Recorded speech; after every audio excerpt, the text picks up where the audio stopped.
지난주 아주 심각한 이슈를 다뤘었죠. 근친 상간의 문제가 고린도 교회 안에 있었고 또 신학적으로 이슈가 될 수 있는 부분을 제가 이렇게 풀어드렸습니다. 이런 자를 사탄에게 내주었으니 육신은 멸하고 영은 주 예수의 날에 구원을 받게 하려 함이라. 그래서 여기 말하는 육신은 실제 육체가 아니라 바로 사르키코스, 육적인 영역에서의 멸함이었다는 것을 우리가 살펴봤죠. 자, 그리고 이제 오늘 고린도전서 이제 6장인데요. 6장 우리 1절 같이 읽어보겠습니다. 6장 1절 시작.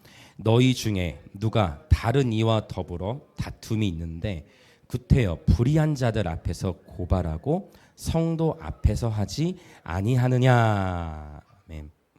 자, 지금 고린도 교회 안에 어떠한 분쟁, 어떤 다툼의 이슈가 또 있다라는 거예요. 근데 이 문제를 교회 스스로 지금 해결하지 못하고 있고 법정에 가지고 간 겁니다. 즉 로마의 법정에 고소한 거예요. 로마의 법, 1세기 당시 로마의 법을 들여다보면 형법은 비교적 공정하고 객관적이었던 것으로 알려져 있지만 민법이라고 하죠. 시민들 사이에서 일어나는 그런 민법과 관련된 민사 소송권에 관해서는 일종의 여러분 역사는 항상 되풀이돼요. 판사나 배심원들에게 뒷돈을 넣어주면 그 돈을 받은 사람 쪽으로 판결을 우세하게 해주는 그러한 문화가 여러분 이러한 부정부패는 20세기, 21세기에만 있는 것이 아니라 이미 1세기 때 고대로부터 다 있었어요. 조공, 그렇죠? 로비 단어만 멋지게 바뀐 거지 로비가 조공이잖아요. 다 조공 바치듯이 그런 문제가 1세기 당시에도 있었다라는 것입니다. 그래서 1세기 당시에도 법정에 일반 평민들이 쉽게 갈 수 있지 못했어요. 낮은 사회적 지위를 가지고 있는 사람들에게는 재판하는 것 자체가 불가능했습니다. 그런데 지금 법정으로 끌고 갔다는 얘기는 이들이 어떤 이슈인지 정확히 기록되어 있지는 않지만 경제적으로 좀 여유가 있고 한 사람들이 할 수 있는 그런 재판의 모습인데요. 이 지금 고린도 교회 안에 나타난 문제들을 보면 오늘날과 굉장히 유사한 부분들이 많다는 걸 볼 수가 있어요.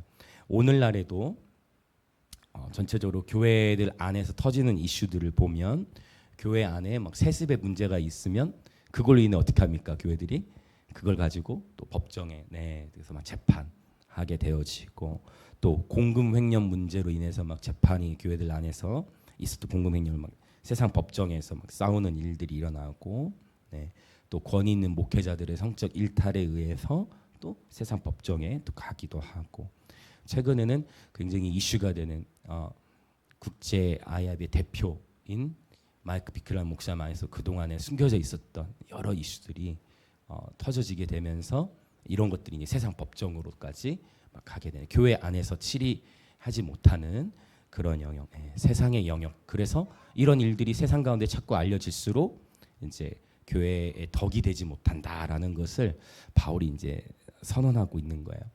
근데 이제 지금 예전에 한두 달 전에 한참 제가 이런 부분을 좀 언급했던 것 같은데 지금 이제 힐송에서도 이런 이슈들이 터졌고 또 마커스 예배팀에서도 이슈가 터졌고 지금 조금 전 말씀드린 아이압이라는 국제 기도죠. 거의 2만여 명 다음 세대 예배자들이 한참 몰리고 했던 기도의 부흥이 일어났던 그 단체 안에 대표뿐만 아니라 아주 우리말로도 번역된 좋은 찬양곡들 참 많이 있는데요. 유명한 예배 사역자들마저 성적인 문제가 이슈가 터지고 하는 부분들을 보면서 지금은 정말 이제 오늘 심판 얘기가 나올 건데 베드로전서 4장 17절에 보면 하나님의 집에서부터 심판이 시작된다라는 말씀이 있어요. 주님께서 다시 이 땅에 오시기 전에 하나님은 하나님의 집에서 먼저 심판을 일으키십니다. 그러면 이 심판의 목적은 무엇이냐? 주의 몸된 교회들을 거룩하고 정결케 하기 위함입니다. 여러분 이 땅에서 살아있을 때 심판을 받는 것이 축복입니다. 왜냐하면 죽음 이후에는 기회가 없잖아요. 그러나 이 땅에서 숨겨져 있는 죄악이 드러났을 때는 오히려 축복이고 기회인 거죠. 왜냐하면 회개할 수 있잖아요. 물론 사회적으로는 용서받지 못할 거예요. 그렇죠? 다윗은 사실 생각보다 사회적으로 쉽게 용서를 받은 거야. 성적 일탈이나 자기 충성스러운 부하 죽이고 오늘날 그랬어 봐요. 평생 무기징역이지. 그렇죠? 근데 사회적으로는 오늘날도 용납받을 수는 없지만 그러나 하나님 앞에서만큼은 우리가 어떠한 죄를 지었다 할지라도 그것을 돌이켜 회개할 기회가 육신의 생명이 있다면 기회가 있잖아요. 그게 여러분 5장에 있잖아요. 이런 자를 사탄에게 내주었습니다. 하나님은 결국 기회를 주시는 거죠. 네, 그래서 지금은 굉장히 많은 영역들이 교회들 안에 흔들리는데 특별히 저희 여러분 주일학교도 세게 교육시킵니다. 가인 아벨 막 예배자가 타락하면 답이 없다. 우리가 지금 정신을 똑바로 차려야 한다. 맞죠? 우리 주일학교 예배 있으신 분들 강력하게 제가 어렸을 때부터. 네, 우민이 하민이도 이제 딱 제가 늘 얘기하는 거 본 모델링이 중요하다 하잖아요. 박영희 씨가 다 보셨죠? 애들 기도하는데 자기들이 본대로 반응을 똑같이 나타로 표현하는 거 보면서 네, 우리 아이들 굉장히 기대가 됩니다.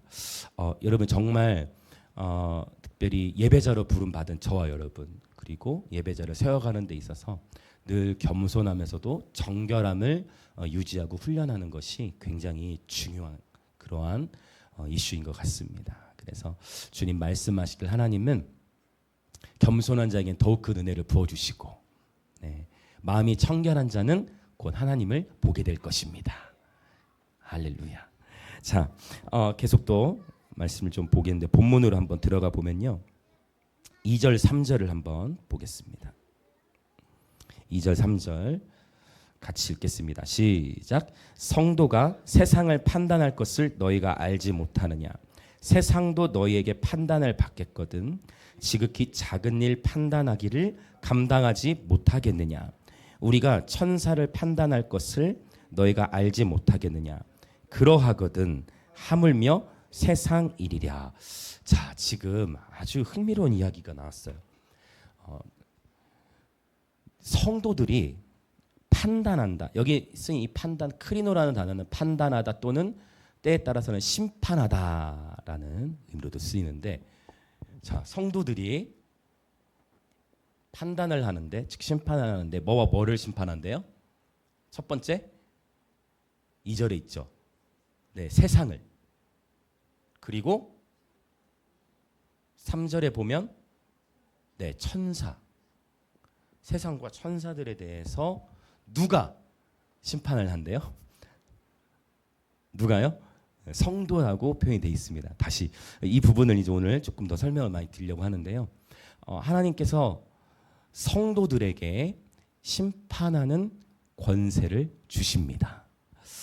자, 여러분 우리는 이런 설교를 저도 종종 해왔어요. 여러분 결국 최종 결정권자, 재판장은 오직 하나님 한 분뿐이십니다. 그런데 성도들이 세상을 판단하고 천사들을 판단할 것이더라고 바울이 살짝 고린도서 6장 2절 3절에 언급해 놓은 것을 보고 있어요. 이 의미는 뭐냐면 성도들이 세상과 천사를 심판한다는 것은 성도들이 예수님의 통치에 참여한다는 것을 의미합니다. 그래서 오늘 조금 성경을 몇 군데 찾아봐야 할 것 같아요. 오늘 말씀의 제목이 통치 훈련입니다. 여러분, 저와 여러분이 이제 예수님의 재림을 기다리고 있는데요. 주님이 재림하시고 나면 우리는 그리스도와 함께 실제적인 통치에 참여하게 됩니다. 자, 그 부분을 성경의 곳곳에서 주님이 참 이런 거를 참 한 장에다가 그냥 탁 넣어주시면 좋은데 곳곳에다가 이렇게 탁탁 여기 한 절, 저기 한 절, 뭐 이런 식으로 주님께서 좀 흩어 놓으셨어요. 그래서 그런 부분들 좀 몇 구절 좀 찾아보면 좋을 것 같아요. 자, 먼저 마태복음 오늘 본문을 접어 놓으시고 마태복음 19장 28절을 한번 보겠습니다. 마태복음 19장 28절. 자, 우리 같이 읽겠습니다. 시작. 예수께서 이르시되 내가 진실로 너희에게 이르노니 세상이 새롭게 되어 인자가 자기 영광의 보좌에 앉을 때에 나를 따르는 너희도 12 보좌에 앉아 이스라엘 12 지파를 심판하리라. 아멘. 종말론적인 심판 이후에 세상이 새롭게 되는 때가 올 것입니다. 그래서 제가 믿기로는 우리가 주님께서 재림하시면 공중으로 끌어올려 주님을 만나고 주님과 함께 같이 땅으로 내려와 이곳에서 하나님의 나라가 이루어지게 된다라는 부분을 종종 언급해 왔어요. 그래서 주기도문도 우리에게 주님 기도를 가르쳐 주시기를 너희는 주의 나라로 가기를 기도하라 하지 않으시고 주의 나라가 임하시기를 기도하라. 그리고 주의 뜻은 이미 하늘에 이루어져 있는데 그 하늘에 이루어져 있는 주의 뜻이 어디에 이루어지기를 기도하라 했냐면 땅에 이루어지기를 기도하라라고 말씀하셨어요. 말씀 그대로 보면 세상이 새롭게 될 때가 온다는 거예요. 아멘. 세상이 새롭게 될 때가 오는데 바로 그때 예수님을 따르는 주님의 제자들이 12 보좌에 앉아 이스라엘 12지파를 심판하게 될 것에 대해서 말씀하고 있습니다. 이런 표현이 누가복음 22장에도 있어요. 자, 넘어가 보겠습니다. 누가복음 22장 30절. 누가복음 22장 30절 같이 읽어볼게요. 시작. 너희로 내 나라에 있어 내 상에서 먹고 마시며 또는 보좌에 앉아 이스라엘 12지파를 다스리게 하려 하노라. 그러면 자, 분명히 지금 다스림의 일들이 일어나는데 여기까지만 읽으면 신학적으로 이런 반론이 있을 수 있어요. 이거는 예수님을 실제 따랐던 12 제자에게만 해당되는 게 아니냐라는 반론이 있을 수 있지만 이 두 구절만이 아니라 성경에는 더 많은 다스림에 대한 언급이 있습니다. 자, 디모데후서로 가볼게요. 디모데후서 2장. 과연 그 12 제자만을 가리키는 말씀인가? 아니라는 것이죠. 디모데후서 2장 12절. 디모데후서 2장 12절 같이 읽겠습니다. 시작. 참으면 또한 함께 왕노릇 할 것이요 우리가 주를 부인하면 주도 우리를 부인하실 것이라. 네. 분명히 디모데후서 2장 12절에 대한 이 표현은 12 제자만을 향해서 기록된 말씀이 아니라는 게 명확해졌습니다. 그런데 참으면 또한 함께, 그럼 누구와 함께 왕노릇 한다는 거겠어요? 당연하죠. 예수 그리스도와 함께 왕노릇 하게 될 것에 대해서 주님은 말씀하고 계시는데, 즉 지금 주님께서는 저와 여러분을 이 땅에서 그 궁극적인 하나님 나라에서 주와 함께 다스리는 자로 세우시기 위하여 이 땅에서 저와 여러분을 지금 뭐하고 계신 걸까요? 훈련시키고 계신 겁니다. 그러니까 지금 이 생에서의 삶은 내세의 삶을 향한 준비인 거예요. 그래서 우리는 이 땅에서 지금 현재 이 현세의 삶을 내가 어떻게 살아가느냐에 따라 내세에서 받을 상급도 다르고 다스림의 분량도 다르다라는 것을 우리는 명확히 알 수 있어요. 누가복음 19장에 보면 여러분 성경에 달란트 비유가 나오고 문화 비유가 나오는데 달란트와 문화 비유는 달라요. 달란트는 각 사람이 받은 분깃이 달라. 즉 각 사람이 받은 재능과 각 사람이 받은 은사가 다르다는 거예요. 달란트는 다 다르잖아요. 그런데 문화라는 것은 10사람이 있으면 10사람에게 똑같이 한 문화씩 똑같이 분배를 했어요. 내게 주어진 것 안에서 내가 얼마나 신실하고 청직이 된 사명을 감당했느냐에 따라서 주님이 나중에 말씀하시기를 창세로부터 예비된 아버지의 나라를 상속할 때 어떤 이는 10골 다스릴 권세가 있대. 여기 골이라는 단어는 사실은 시티, 즉 도시 그런 의미가 있어요. 10골 다스릴 권세. 어떤 이는 5골 다스릴 권세, 이런 것들에 대한 언급이 있는 것을 보게 됩니다. 그래서 지금 저와 여러분 이 땅에서 영원한 하나님, 다가오는 영원한 하나님 나라에서의 다스림을 지금 훈련하고 있는 것입니다. 통치자로서의 훈련하고 있다라고 볼 수가 있어요. 자, 굉장히 우리의 패러다임을 깨는 그런 표현이에요. 그런데 통치자로서의 훈련에 있어서 중요한 한 단어가 디모데후서 2장 12절에 나온 거예요. 주님과 함께 왕노릇 하기 위하여 앞에 어떤 단어가 있습니까? 참으면이라는 단어가 있는 거예요. 이 참으면이라는 단어는 바로 휘포모네라는 단어예요. 이게 뭐냐? 인내라는 단어입니다. 인내라는 단어. 여러분 기억하실지 모르겠어요. 이 인내라는 단어, 휘포모네가 요한계시록에 몇 번 나오냐면 정확하게 딱 7번 나와요. 요한계시록에 또 하나님은 그러니까 숫자로도 말씀을 주시는 거예요. 결국 마지막 때로 얘기하는 시대 속에서 우리 그리스도인들은 여러분 성도들의 인내가 여기 있으니 우리 삶에 수많은 저항들이 있지만 결국 인내를 훈련하는 것입니다. 인내라는 것은 누구에게나 쉽지 않을 거예요. 그러나 주님은 이 오래 참음에 대해 있어서 인내에 있어서 훈련되도록 우리 삶을 인도하십니다. 통치자, 하나님 나라의 통치에 동참할 자들이 지녀야 할 덕목이 바로 이 인내 또는 오래 참음이고, 고린도전서 13장에서 사랑의 시작은 오래 참고로 시작한다. 그래서 여러분 우리가 가정에서든 아니면 이웃과의 관계든 친구와의 관계에서든 오래 참음을 지금 하나님은 우리로 하여금 오래 참음을 훈련시키고 계시다. 이것이 곧 사랑이고, 네. 아멘. 통치 훈련을 받고 있는 것입니다. 자, 또 더 가봅시다. 요한계시록에도 다스림에 대한 표현이 있어요. 요한계시록 2장 26절과 27절. 요한계시록 2장 26절과 27절. 이 다스림의 권세를 분명히 예수님만이 아니라 또 어떤 자들에게도 표현하는지 봅시다. 2장 26절 27절 시작. 이기는 자와 끝까지 내 일을 지키는 자의 그에게는 만국을 다스리는 권세를 주리니 그가 철장을 가지고 그들을 다스려 질그릇 깨트리는 것과 같이 하리라. 나도 내 아버지께 받은 것이 그러하니라. 아멘. 자, 지금 계속 다스림에 대한 본문을 보고 있는 거예요. 여러분 맞죠? 예수님만이 아니라 분명히 누구에게? 바로 이기는 자와 끝까지 내 일, 그러니까 인내가 필요한 거예요.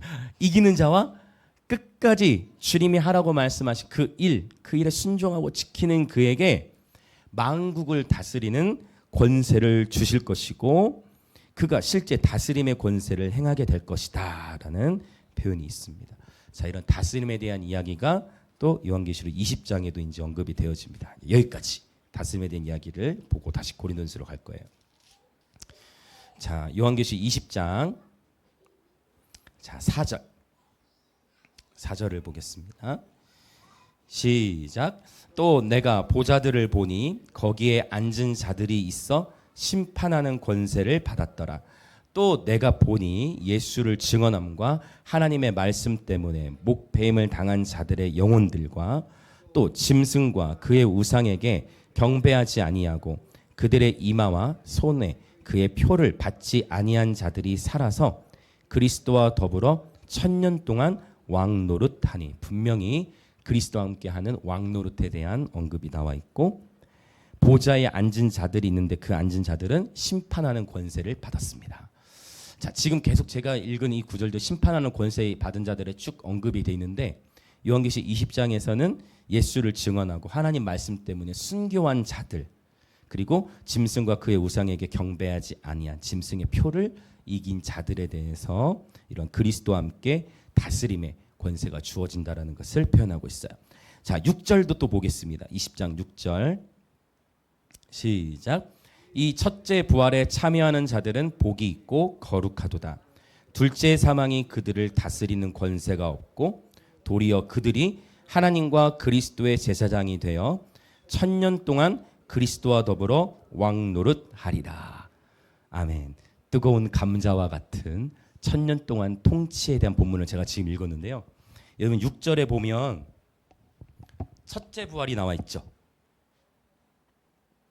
첫째 부활. 여러분 첫째 부활이 있다라는 얘기는 그냥 부활을 한 번만 쓸 수 있는데 첫째 부활이 있다는 얘기는 둘째 부활이 있다는 얘기예요. 동의되세요? 동의되십니까? 네, 여기서부터 잘 따라와 주셔야 돼요. 첫째 부활이 있다라는 얘기는 둘째 부활이 있다는 얘기예요. 그리고 둘째 사망이 그들을 다스리는 권세가 없다고 했네요. 그럼 둘째 사망도 있죠. 둘째 사망이 있다는 얘기는 뭐도 있어요? 첫째 사망도 있다는 얘기예요.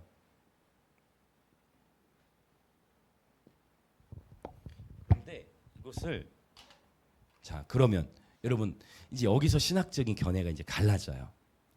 각 교단마다 달라지기도 하고 같은 교단 안에서도 달라지기도 하고 이런 견해들이 굉장히 복잡하게 나가는데 단순하게 이 말씀을 그대로 생각을 해보면 심판하는 권세에 대해서 주님이 말씀하셨는데요. 여러분 사람은 누구나 한번 태어나면 죽게 돼 있죠. 죽게 되세요. 사람은 누구나 한번 태어나면 첫째 사망을 경험해요. 근데 지금 주님이 둘째 사망이 그들을 다스리는 권세가 없다 했을 때 이 둘째 사망은 어느 사망을 말하는 걸까요? 이번 기억하십니까? 서머나 교회일 거예요. 서머나 교회에 둘째 사망이 그들을 다스릴 권세가 없다라는 표현을 했어. 순교 순교에서 첫째 사망을 겪는다 할지라도 그들은 둘째 사망의 해를 받지 아니하는 거죠. 둘째 사망은 결국 걸 가리켜 지옥을 가리키겠죠. 그래서 여러분 첫째라 했을 때는 현세를 가리키고 둘째라 했을 때는 내세를 가리켜요. 그럼 여기서 이제 여러분 첫째 부활에 대해서 미래로 볼 것이냐 아니면 현재로 볼 것이냐가 갈라져요. 자, 첫째 사망은 미래예요. 물론 우리 개인적으로는 미래이지만 이 땅에서 실제 주님 재림하시기 전에 온 인류 가운데 일어나는 죽음인데 둘째 사망은 바로 지옥을 가리켜요. 에베소서 2장 5절과 6절을 한번 이제 볼게요. 에베소서 2장 5절과 6절.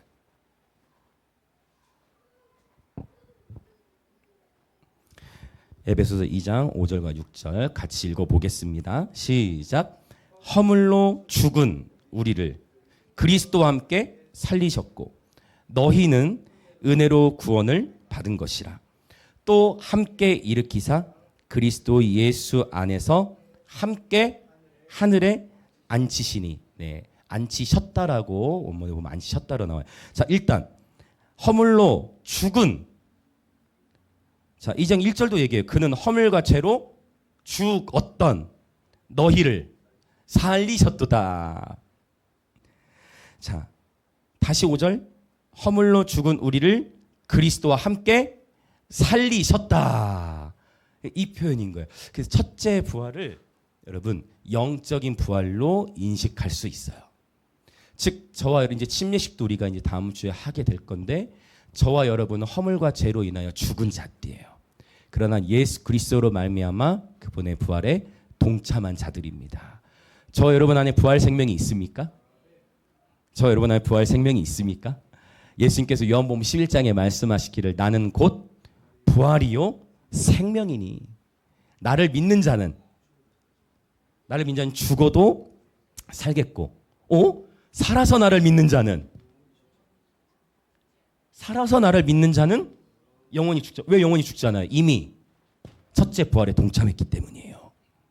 근데 요거를 신천지는 이제 잘못 해석하죠. 그럼 신천지는 이걸 어떻게 잘못 해석하겠습니까? 영원히 죽지 않는다 해가지고 실제 이만희가 죽지 않을 것이다 로 해석을 해요. 그렇죠. 근데 생각보다 나이가 많은데 아직 살아있잖아요. 교리가 아마 바뀌어질 거예요.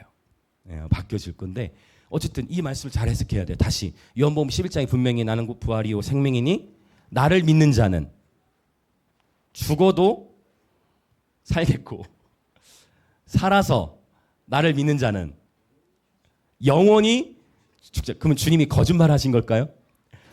우리 육체 언젠가 죽을 거잖아요. 근데 살아서 나를 믿는 자는 영원히 죽지 아니한다. 라는 것은 예수 그리스도를 모셔드린 자마다 그 안에 부활 생명이 있기 때문입니다. 허물과 죄로 말미암아 저와 여러분은 이미 죽었습니다. 그러나 그의 은혜로 말미암아 저와 여러분은 다시 살리심을 받았고 우리는 이 땅에 실제 발을 딛고 살아가고 있지만 그리스도와 함께 우리를 어디에 앉히셨어요? 하나님 보좌 옆에 같이 앉으셨다.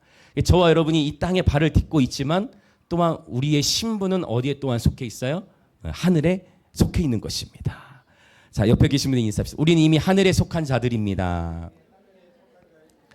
네, 아마 이 설교 이거 처음 들어보신 분들 계실 건데 네, 여러분 곰곰이 생각해요. 그냥 우리가 이 부활에 대해서 미래적으로만 생각할 수 있죠. 분명히 에베소서에도 말씀하시기를 이미 우리는 그리스도 안에서 부활 생명을 지닌 자들입니다. 여러분 보십시오. 분명히 주님 요한복음에 말씀하시기를 여러분 그리스도를 따른 자들, 주님을 믿는 자들에게는 영원하도록 솟아나는 샘물이 이미 있다 했어요. 살아서 주님을 믿는 저와 여러분은 영원히 죽음을 보지 않을 것입니다. 비록 이 육신은 썩어 부패할 수 있지만 우리는 이미 그리스도의 부활에 동참한 자들입니다. 할렐루야. 놀라운 기쁜 소식이죠. 물론 궁극적으로 우리 주 예수 그리스도께서 다시 이 땅에 오실 때 이 썩은 육체 몸을 벗어버리고 완전히 변화된 영화된 실제 몸을 입게 될 것이니 그 부활을 바로 둘째 부활이라고 표현하는 거예요. 지금은 우리 육체가 다 불완전하잖아요. 그렇죠? 나이가 들어가니까 점점 배도 나오고 지금의 우리 육체는 불완전하지만 주님 다시 오시고 나면 영원한 완전한 몸, 그렇죠? 영혼만이 아니라 여러분 영혼만 있는 것이 아니에요. 변화된 실제 몸이 있을 것을 고린도후서 5장에도 가보면 바울이 또 얘기해요. 하늘로부터의 장막을 다시 입게 된다. 그날을 또 이제 기대하죠. 저와 여러분에게 이제 둘째 부활이 다가오고 있는 것입니다. 할렐루야. 여러분 날마다 예수 그리스도의 부활 생명 안에 살아가는 저 여러분 되시길 축복합니다. 이미 그리스도의 생명이 우리 안에 거하십니다. 다시 이제 고린도전서로 돌아오겠습니다. 나중에 요한계시록 강해할 때 하나하나 더 세밀하게 더 강의를 할 거예요. 이 고린도전서 지금 6장에서는 성도들이 세상과 천사를 심판할 것에 말씀하셨고 분명히 성경의 다양한 본문들 속에서 다스림에 동참하게 될 것을 말씀하셨어요. 여러분 상상해 보셨습니까? 예수님과 함께 다스림. 자, 여러분 먼저 천사들을 어떻게 판단하고 심판하게 될까요? 천사들 어떻게 심판할까요? 우리가 어떻게 그분과 함께 그분의 다스림에 동참할까요? 여러분 히브리서 1장 14절에 보면 모든 천사들은 섬기는 영으로서 구원받을, 이 표현이 굉장히 중요해요. 구원받을 상속자를 섬기라고 보내심이 아니냐라는 표현. 오늘 상속에 대한 얘기가 나오거든요. 유업에 대한 이야기. 천사들은 그래서 하나님 보좌 주위에 있는 천사들은 하나님 보좌 주위에서 하나님을 섬기는데 저와 여러분을 뭐라고 할까요? 저와 여러분의 삶에 욥기에 나오듯이 저와 여러분의 삶을 특별히 보호하도록 부름받은 천사들이 있어요. 이 세상 가운데 활동하는 천사들이 있어요. 그 천사들이 얼마나 일을 잘했는지 못했는지에 대해서 판단하게 되지 않을 것인가 라고 생각해 볼 수가 있겠죠. 천사들에 대한 판단. 물론 타락한 천사들에 대해서도 심판에 동참할 수 있겠죠. 한 번도 생각 안 해봤던 영역이죠. 한번 생각해 보네요. 분명히 성도들이 천사를 판단한다, 심판한다는 표현에 대해서 다스림의 일들이 있다라는 거예요. 또한 성도들이 무엇을 판단한다 했어요? 세상을 심판한다라고 했어요. 주님과 함께 다스림에 동참할 때 이 심판에 긍정적인 요소도 있고 부정적 요소도 있겠죠. 그래서 우리는 주님과 함께 이 세상에서 이것은 어떠했고 이것은 어떠했고 이 피조물은 어떠했고 이것은 어떠했고 이렇게 각 시대들도 우리는 다양하게 바라보게 될 것이고 주님과 함께 영원한 시간 동안 다스림에 동참하게 될 것입니다. 저는 이 천사들에 대한 심판이 어떻게 이루어질지가 굉장히 궁금해요. 성경에서 다 언급하지 않아 놓으셨어. 그냥 분명히 다스림은 있을 것이고 그리스도와 함께 왕노릇 하게 될 것인데 구체적으로 어떻게 천사를 심판하고 어떻게 세상을 심판할 것에 대해서는 명확하게 다 주님이 보여주시지 않고 후속편을 기대하도록 내세를 기대하도록 주님이 의도적으로 세팅해 놓으신 것 같아요.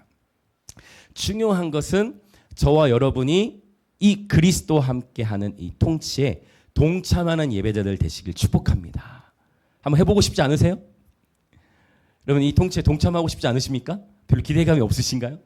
저는 굉장히 기대되는데 지금은 우리가 천사보다 좀 밀리잖아요. 신분적으로 밀리지 않지만 우리는 자기네들이 안 보이는데 자기네들 우리가 보이고 생각을 열어보는 거예요.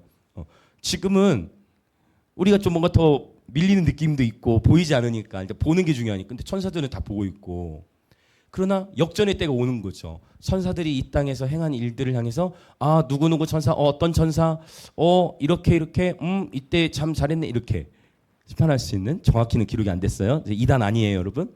근데 딱 기록된 말씀 안에서만 한번 상상해 보는 거예요.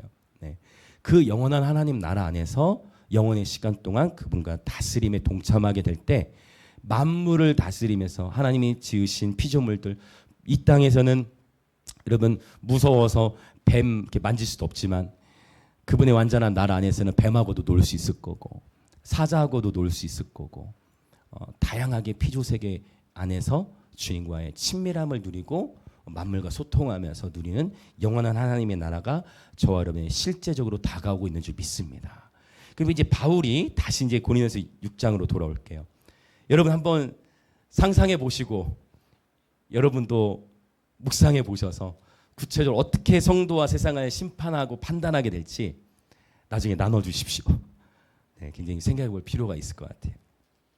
다시 6장으로 돌아오면요. 그럼 바울이 왜 굳이 먼 훗날 여러분들이 세상과 성도를 심판하게 될 것입니다. 그런데 여러분들은 여러분 이렇게 위대한 성도들이고 여러분이 천사들도 심판할 거고 여러분들이 훗날 이 세상도 다 심판할 건데 어찌하여 여러분들은 6장 2절 3절이죠. 지극히 작은 일 판단하기를 감당하지 못합니까? 여러분들이 이 세상에서 일어난 이 지극히 작은 일 판단도 제대로 할 수 없는데 어떻게 여러분이 영원한 하나님 나라에서 다스림에 동참할 수 있겠습니까? 라고 반어적으로 물어보는 거예요. 그러면 바울이 이야기하는 지극히 작은 일 판단하는 것은 지금 무엇이에요? 다 언급되지 않았지만 6장 1절에 있는 교회 안에 있는 다툼의 문제, 교회 안에 벌어진 다툼의 문제를 가지고 그걸 세상 법정으로 끌고 간 것에 대해서 지금 바울은 질타하고 있는 거예요. 그것을 여러분 스스로가 해결하지 못하고 어찌하여 세상 법정으로 세웠느냐. 여기서 말한 지극히 작은 일이란 이 땅에서 마주하는 크고 작은 갈등들을 의미하는 겁니다. 저와 여러분이 이 세상을 살아가면서 마주하게 되는 다툼의 일들과 크고 작은 갈등의 일들은 영원한 하나님 나라에서 봤을 때는요 작은 일이라는 거예요. 여러분 동의되어 주세요? 여길 동의하는 데는 믿음이 필요해요. 저와 여러분이 인생을 살아가면서 마주하는 수많은 갈등들과 다툼의 일들은 영원한 하나님 나라에서 봤을 때는 특히 작은 일이다라고 바울이 지금 선언하고 있는 것입니다. 그래서 바울은 무엇을 우리에게 말씀하고 있는 거냐면 여러분은 장차 세상과 천사들을 심판할 그리스도와 함께 다스림에 동참할 성도들입니다. 여러분 그러니 여러분 이 땅에서 통치자로서 훈련이 되어져야 합니다. 첫 번째 훈련되어야 할 것 여러분 공동체 안에서 서로 마음을 지키고 관계 안에서 성숙함의 훈련이 필요합니다. 라는 것을 바울이 이야기하고 있는 것입니다. 첫 번째 훈련의 영역은 바로 이거예요. 사람들과의 관계 속에서 공동체와의 관계 속에서의 갈등을 관리하며 마음을 지키고 성숙함을 나타내는 것. 이것이 바로 먼 훗날 그리스도와 함께 다스림에 동참할 성도들이 이 땅에서 치러야 할 통치 훈련입니다. 자, 아주 새로운 관점이죠. 자, 그러나 말씀 속에는 이미 기록이 되어 있습니다. 자, 우리 4절과 5절도 읽어볼까요? 고린도서 6장 4절 5절 시작.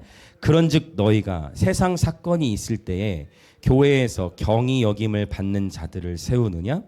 내가 너희를 부끄럽게 하려 하여 이 말을 하노니 너희 가운데 그 형제 간의 일을 판단할 만한 지혜 있는 자가 이같이 하나도 없느냐.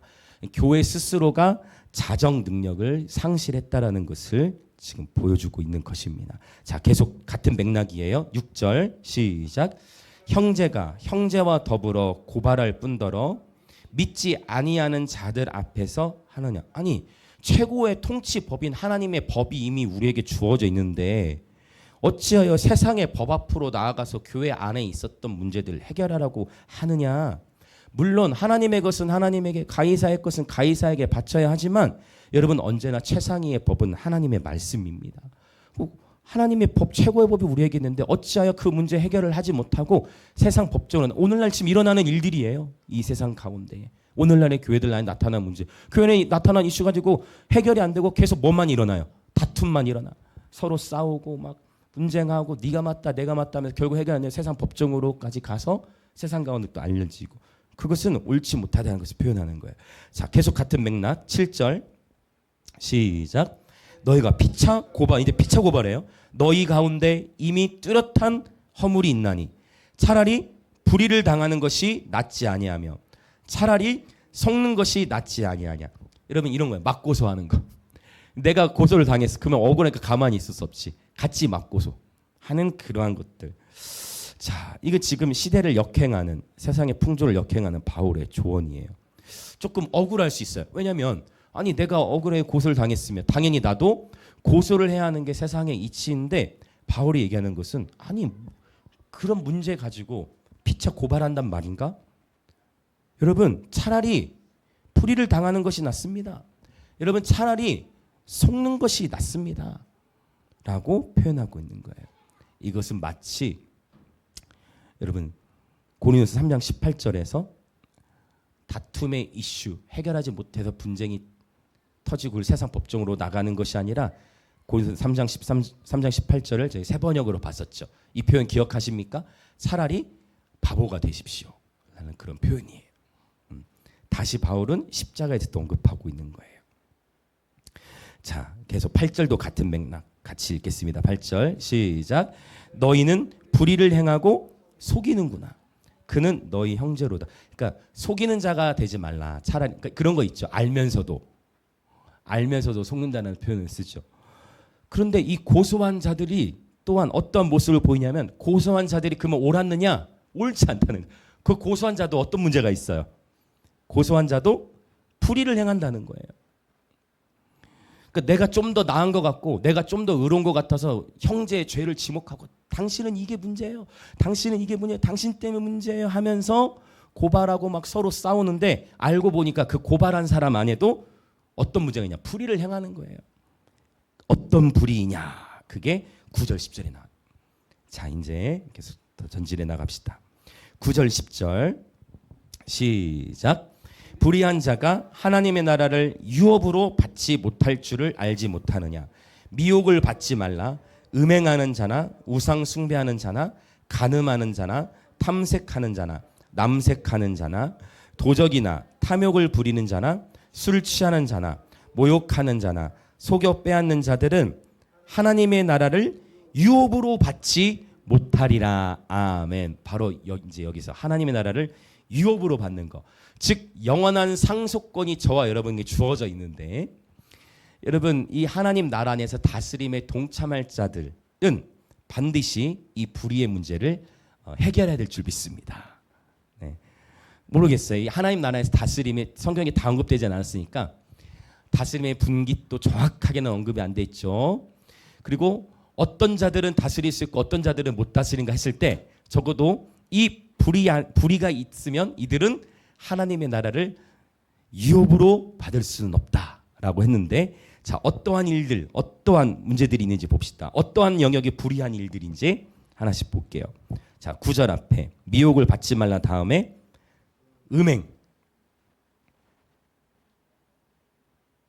음행의 문제가 있죠.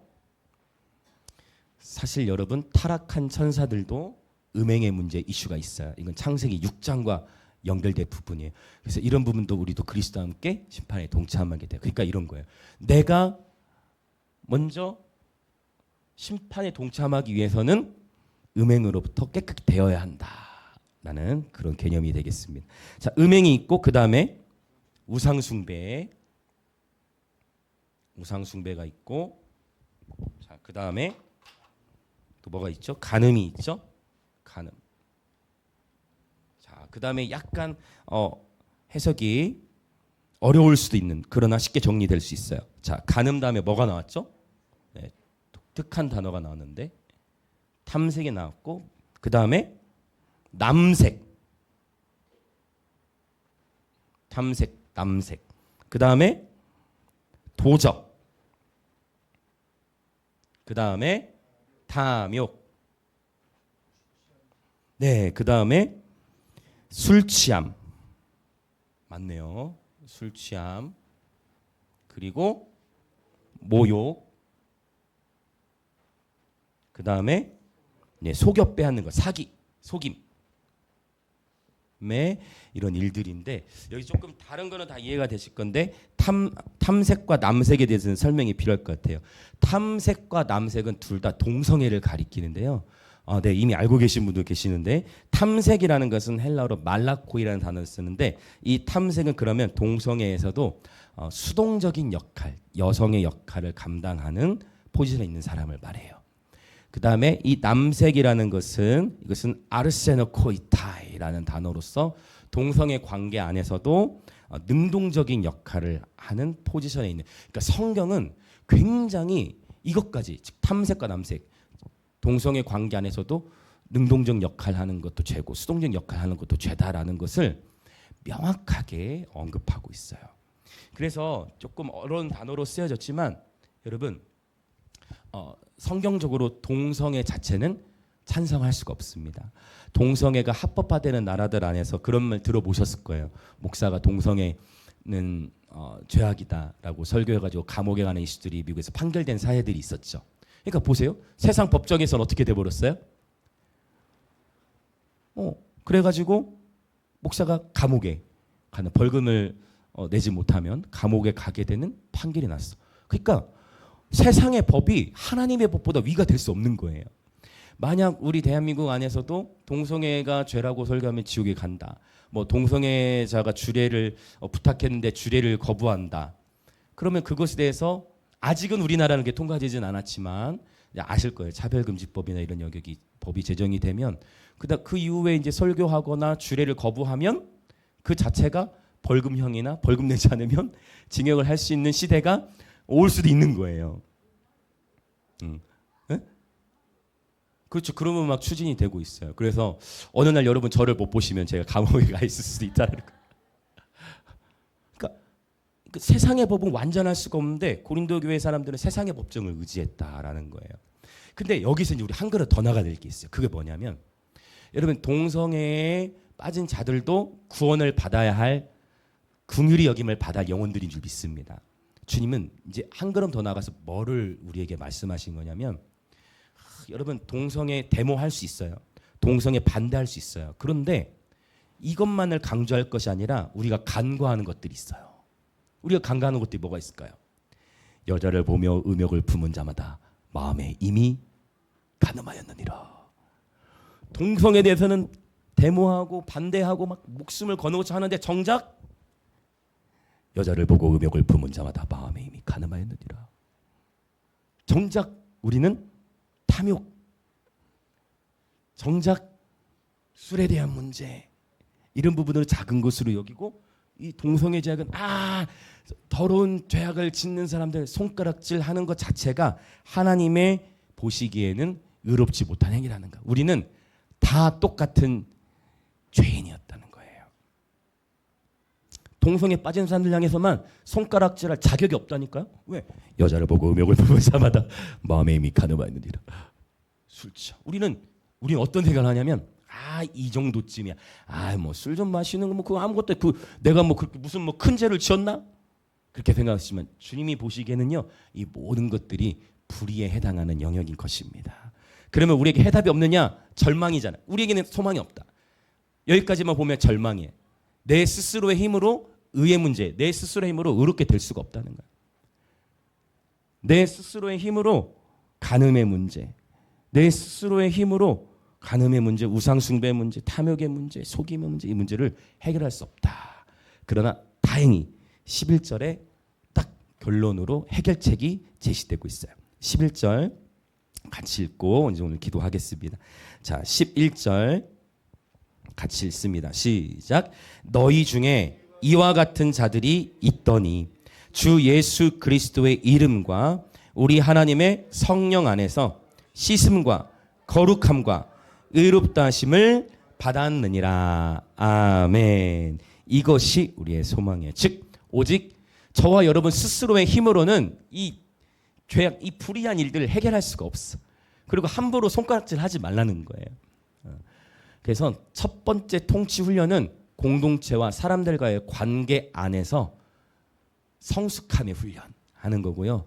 두 번째 통치 훈련은 뭐냐면 바로 한번 선포합시다. 죄를 다스릴지라. 여러분 하나님께서 가인에게도 기회를 주셨어요. 가인과 아벨이 하나님께 제사를 드렸을 때 하나님이 아벨의 제사를 받으시는데요.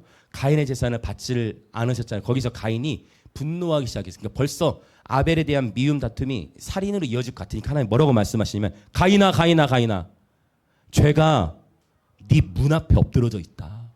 너는 죄를 다스려라.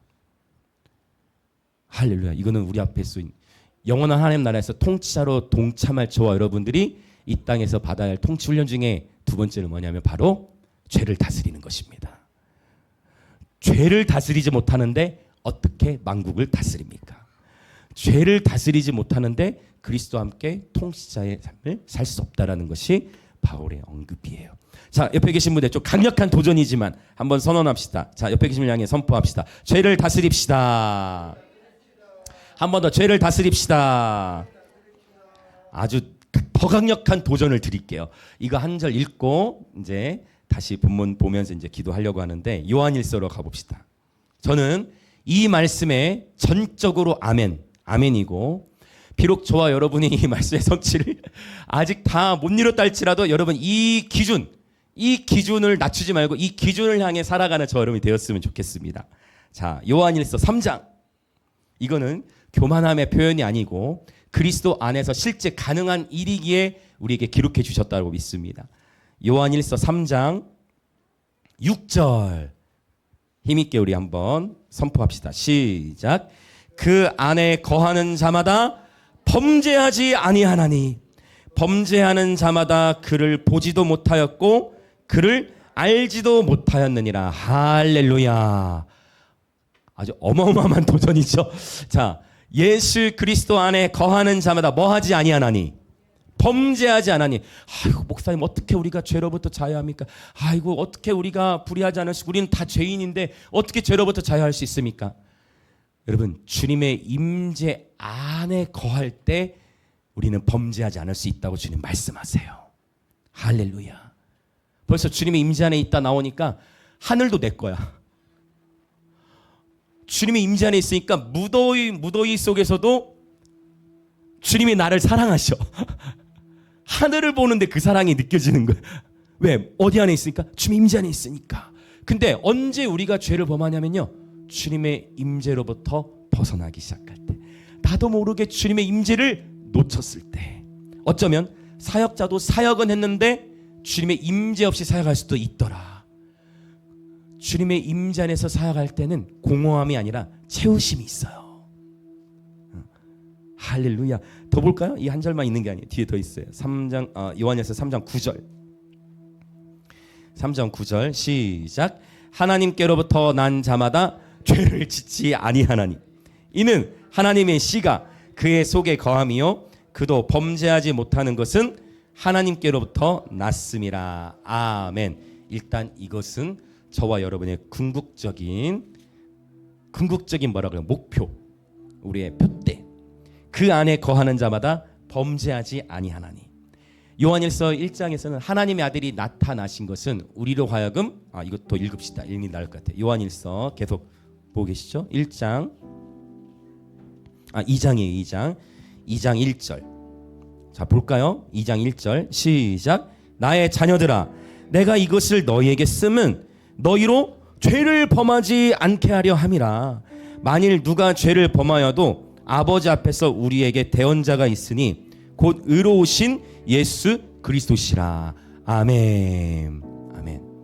여러분, 이것이 하나님의 기준이에요. 그리고 여러분, 목사님 이 말씀은 너무 이건 불가능한 것 같아요. 이 말씀은 지킬 수 없는 것 같아요.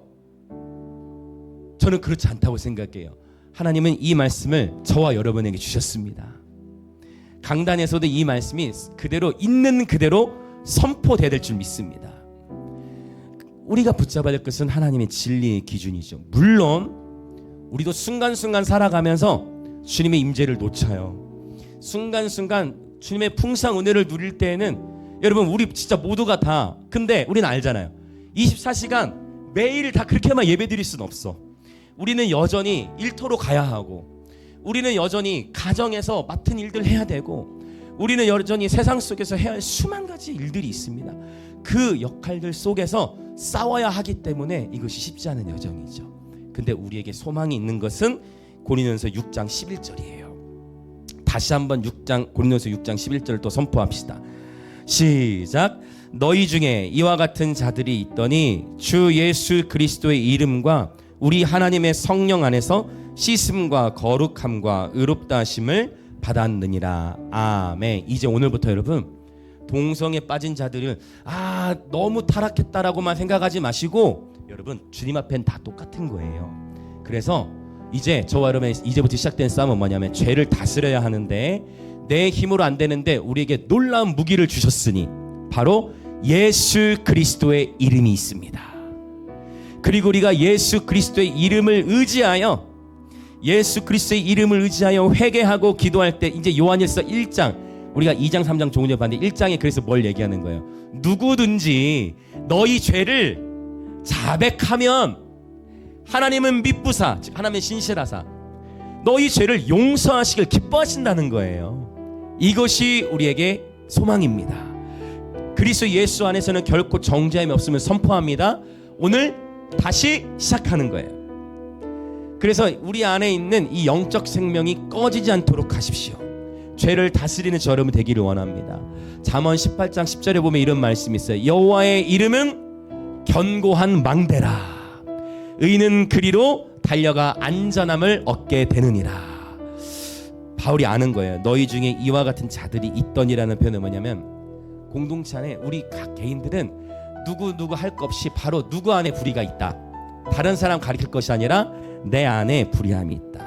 그러므로 우리 모두가 누구를 의지해야 되냐면 오직 예수 그리스도의 이름 그리고 그분의 이름을 의지하여 자백하고 회개함으로 나아갈 때 성령의 능력이 임하는 것입니다. 그 순간 성령께서 역사하셔서 예수의 이름을 높이고 예수의 이름을 의지하여 기도하고 회개할 때마다 성령께서 역사하셔서 우리의 영이 자유케 되는 역사가 일어나고 씻음과 거룩함과 의롭다 하심을 받게 되는 줄 믿습니다. 이것이 우리의 소망입니다. 저와 여러분의 힘으로 죄를 다스리는 게 아니라 예수의 이름을 의지하여 성령의 능력을 의지하여 죄를 다스리는 공동체 되어질지어다. 그러나 행여나 넘어졌다 할지라도 의인은 다시 일어날지니 실수하고 넘어지면 다시 일어나 회개하면 되는 거예요. 할렐루야. 이게 바로 뭐예요? 다스림의 훈련이라는 거예요. 여러분 이제 스펙트럼을 넓히십시다 우리. 그래서 영원한 하나님 나라에서 여러분 진짜 상상하세요. 우리가 천사들을 다스리고 우리가 세상을 다스리며 심판할 그 만국을 다스리는 권세를 얻기에 합당한 자가 되기 위해서 뭐를 먼저 다스리도록 훈련하는 거예요? 죄를 다스릴지라 훈련하는 것입니다. 이 땅에서 통치자의 훈련이에요. 자, 이 시간 우리 같이 기도하겠습니다. 하나님 아버지, 내 스스로의 힘으로 이 불의의 문제를 해결할 수 없음을 철저히 고백합니다. 하나님 아버지, 내 스스로의 힘으로 내 의지만 가지고 옛사람의 습관을 벗어버릴 수 없음을 고백합니다. 그러나 이제 나는 내 삶의 유일하고도 견고한 망대와도 같은 예수 그리스도의 이름을 의지합니다. 예수님께로 나아갑니다. 그럴 때 성령님 역사하시어 성령의 능력으로 말미암아 옛사람의 습관이 끊어지게 하시고 변하여 새 사람이 되게 하소서. 구원의 이름 예수 이름을 선포합니다. 능력의 그 이름 예수의 이름 선포합니다. 치유의 이름 예수 그리스도 이름을 선포합니다. 그렇게 예수의 이름을 의지하여 회개하며 자유케 함을 받는 시간 되게 하여 주시옵소서. 주여 모 외치며 기도합시다. 주여.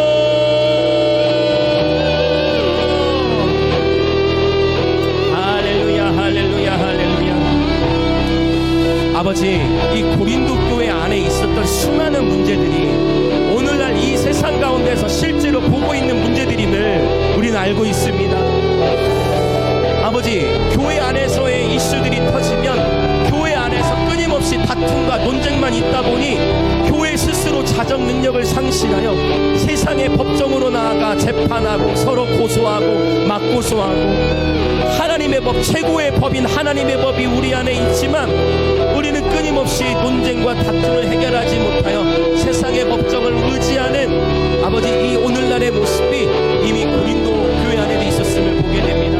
그러나 오늘 바울을 통해 우리에게 주님 말씀해 주시는 아버지 다스림의 권세, 우리는 천사를 심판할 자고 그리스도와 함께 세상을 다스릴 자들인데 만국을 다스리는 권세를 우리에게 주실 것인데 하나님, 작은 일, 우리 속에 있는 작은 갈등, 다툼의 문제 하나를 다스리지 못하는데 어떻게 만국을 다스리며 어떻게 천사들을 심판하며 어떻게 세상을 다스릴 수 있겠습니까?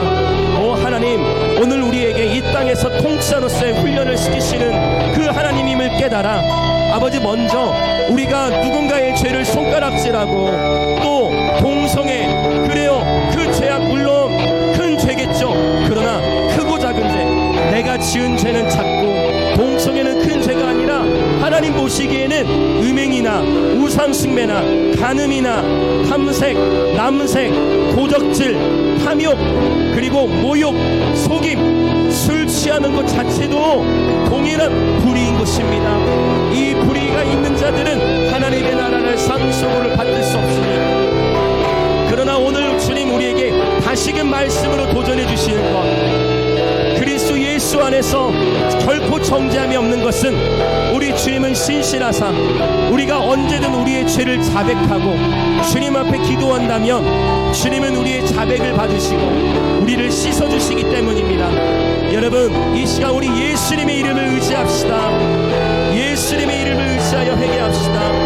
예수님의 이름을 의지하여 기도합시다. 주님의 이름은, 예수 이름은 우리의 견고한 망대가 되십니다.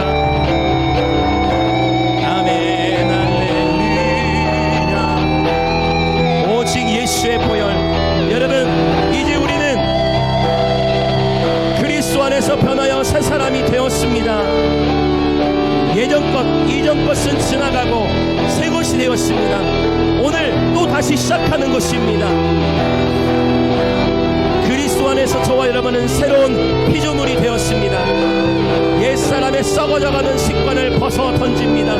성령님, 우리의 연약함을 도우사 성령의 능력으로 말미암아 옛사람의 습관이 끊어질지어다. 옛사람의 습관이 끊어질지어다. 오직 예수의 이름을 의지합니다. 예수의 이름을 의지합니다.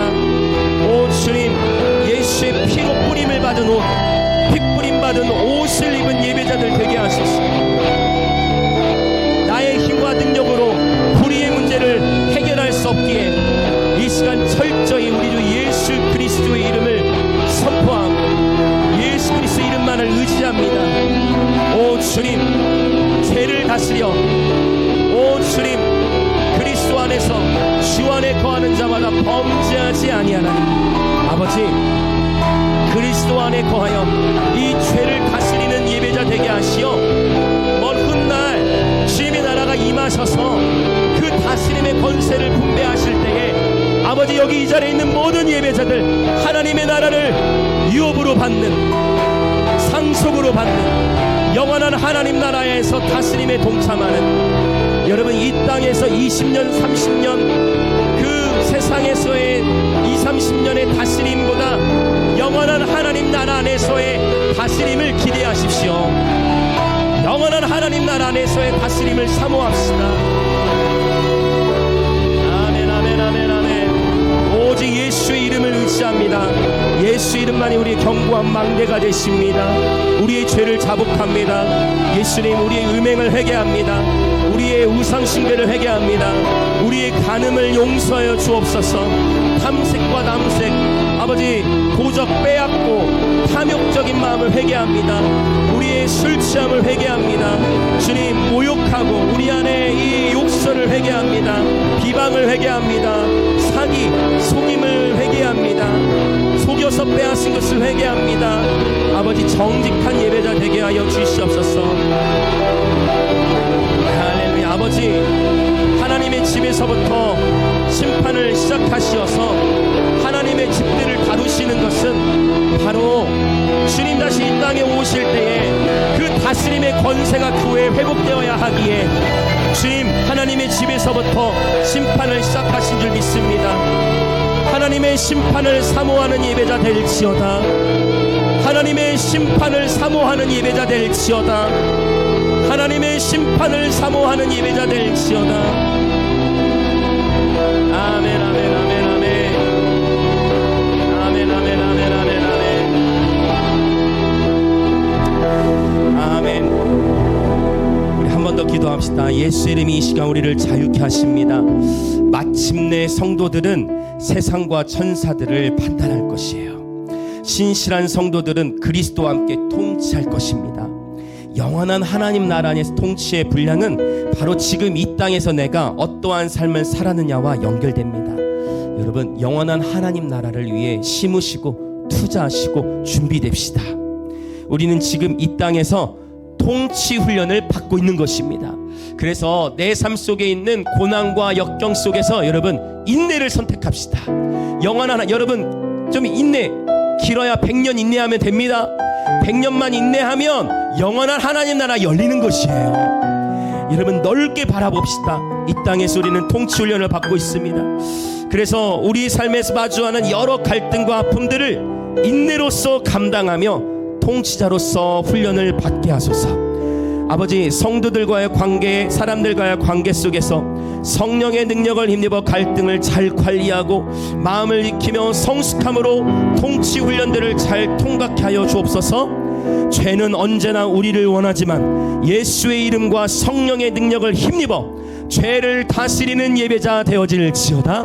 그래야 하나님의 심판에 대하여 담대함이 부어질지어다. 하나님의 심판을 두려워하는 것이 아니라 하나님의 심판을 사모하는 예배자 될지어다. 그렇게 이 시간 주여 한번 외치며 또 기도합시다. 주여.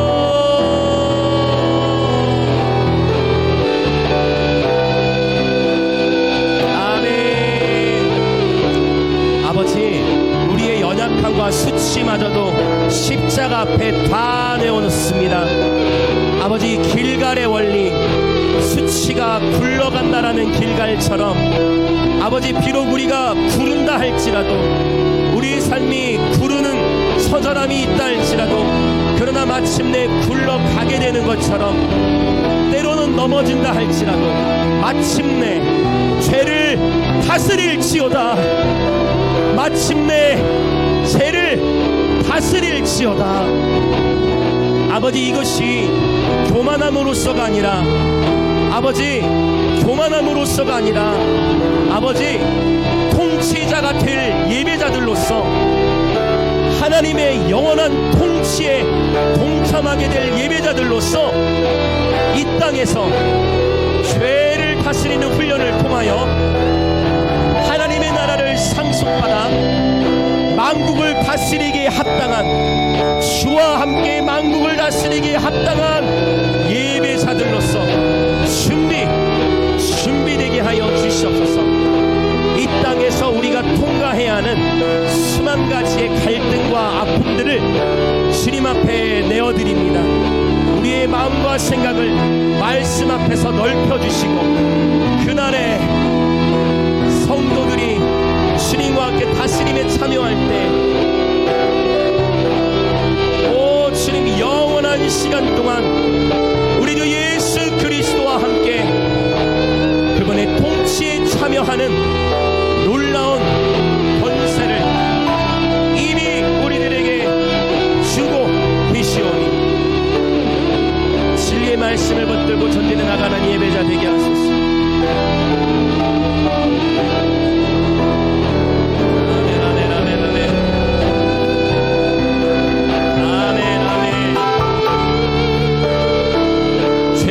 다스릴지어다. 넘어져도 예수의 이름 힘입어 다시 일어날지어다.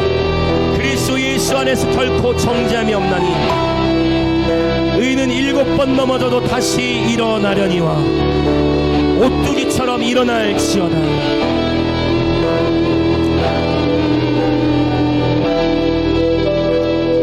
그들의 입에는 하나님에 대한 찬양이 있고 그들의 손에는 두 날 가진 칼이 있도다. 이것으로 뭇 나라에 보수하며 민족들을 벌하며 그들의 왕들은 사슬로 그들의 귀인은 철고랑으로 결박하고 기록한 판결대로 그들에게 시행할지로다. 이런 영광은 소수의 특정한 사람들에게만 있는 것이 아니라 이런 영광은 그의 모든 성도에게 있도다.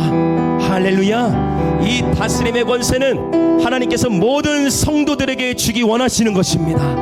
다시 한번 우리 동성으로 기도할 때, 오 주님, 우리 입에는 하나님께 대한 높은 찬양이 있고, 즉 어떠한 고난과 아픔 속에서도 우리는 여전히 기뻐 춤을 추며 주님을 찬양할 것이며, 우리들의 손에는 두 날 가진 칼, 곧 하나님의 말씀이 있어서 말씀의 사람, 경배의 사람이 되어 하나님의 통치에 동참할 자들로서 준비되고 훈련되어질지어다. 이 생에서의 삶은 끝이 아니라 바로 훈련의 시간들임을 깨달아 영원한 하나님 나라 안에서의 다스림을 준비하고 준비되어질지어다.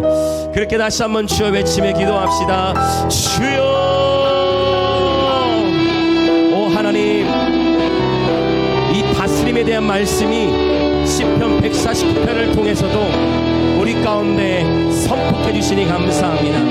그들의 입에는 하나님께 대한 높은 찬양이 있고, 그들의 손에는 두 날 가진 칼이 있으니, 아버지, 이것으로서 이미 지금도 부분적으로 주와 그리스도의 나라의 통치에 동참하지만 궁극적으로 이런 다스림의 권세가 주의 모든 성도들에게 있으니, 특정 소수에게만 이 다스림의 권세가 주어지는 것이 아니라 죄를 다스리고 죄와 싸우되 피 흘리기까지 대항하면서 죄를 다스리는 예배자, 우리 삶에서 마주하는 갈등들을 다스리는 예배자, 우리 삶의 어떠한 시련과 아픔 속에서도 하나님께 대한 높은 찬양이 있고, 언제나 손에는 두 날 가진 칼, 하나님의 말씀을 붙들고 진리를 따라 살아가는 예배자들의 삶을 통하여 하나님이 이 땅에서 우리를 통치자로서 훈련시켜 주시니 감사합니다.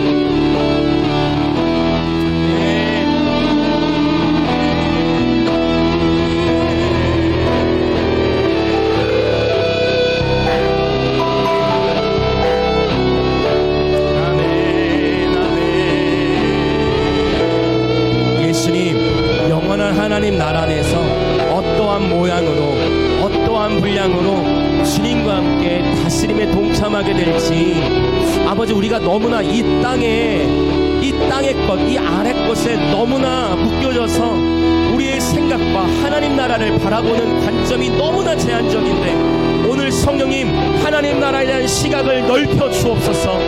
하나님 나라의 다스림에 대한 시각을 열어 주옵소서. 크고도 광대하신 하나님의 나라를 볼 수 있는 눈들을 열어 주옵소서. 아버지, 영원한 하나님 나라 안에서의 다스림에 대한 계시를 더욱 열어 주옵소서. 다스림에 대한 계시를 열어 주옵소서. 아버지, 이 땅에 길어야 100년인데 이 100년에 묶여서 땅의 문제에만 묶여서 하나님 나라의 이 부요함을 놓치지 않게 하소서. 이미 우리는 허물과 죄로 죽은 자들, 이미 그리스도와 함께 살리심을 받은 자들, 이미 우리는 그리스도와 함께 하늘에 앉혀진 자들이니, 허물과 죄로 죽은 우리를 그리스도께서 살리셨도다. 함께 우리를 죽음에서 일으키사 하나님 보좌 우편에 하늘에 앉히셨으니, 다스림의 훈련, 이 통치의 훈련, 주님, 인내로서 참으면 너희가 왕노릇할 것이라. 우리 앞에 주어진 이 수십 년의 세월을, 오 하나님, 지혜 있는 자는 세월을 아끼듯 영원한 하나님 나라에서의 다스림을 준비하는 예배자 되게 하소서.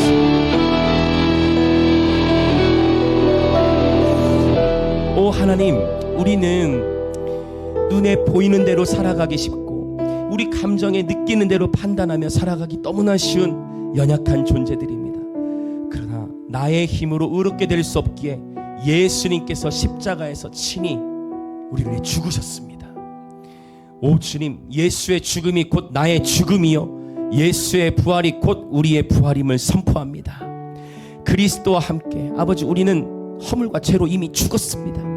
그러나 그리스도와 함께 다시 살리심을 받은 예배자들이니, 오 주님, 예수 그리스도의 이름과 성령의 능력으로 말미암아 우리는 씻음을 받은 자들임을 선포합니다.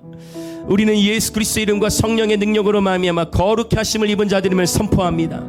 우리는 예수의 이름과 성령의 능력으로 말미암아 의롭다 하심을 받은 예배자들임을 선포합니다. 의인은 7번 넘어져도 다시 일어난다 말씀하신가 같이 이 땅에서 통치자로서의 이 훈련을 아버지 인내하되 기쁨으로 인내하면서 통과하여 주옵소서. 하나님 나라에 대한 계시를 더 열어주옵소서. 다스림에 대한 계시를 더욱 열어주옵소서. 아버지 열어주옵소서. 아버지 우리는 더 알기를 원합니다. 아버지 하나님 나라를 더 가르쳐 주옵소서. 아버지 넓으시고 크신 영원한 하나님 나라에 우리의 관심이 있게 하여 주옵소서.